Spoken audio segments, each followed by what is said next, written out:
Depuis 1994, et ce n'est pas la faute de la France, pardon de le dire dans des termes aussi crus, vous n'avez pas été capable de restaurer la souveraineté, ni militaire, ni sécuritaire, ni administrative de votre pays. C'est aussi une réalité. Il ne faut pas chercher des coupables à l'extérieur. Ce n'est pas la France qui apportera la solution. Et je le dis ici avec beaucoup de clarté et d'humilité.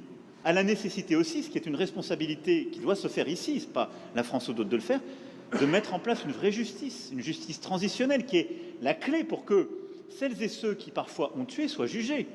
Et parfois, ils évoluent encore, ils sont là, ils sont encore avec des responsabilités.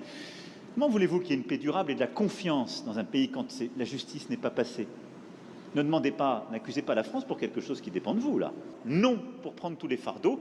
Et si on est clair, soyons clairs jusqu'au bout et assignons toutes les responsabilités, y compris les responsabilités congolaises, y compris les responsabilités de la sous-région. Bâtissez une armée solide, construisez la sécurité et le retour de l'État partout sur le territoire, faites passer la justice transitionnelle pour que vous n'ayez pas des coupables et des criminels de guerre encore en responsabilité ou sur le terrain. Je ne peux pas être plus clair sur ce sujet. Parler d'agression, on l'a fait par des groupes qui sont d'ailleurs des groupes incluant aussi des Congolais, vous le savez comme moi.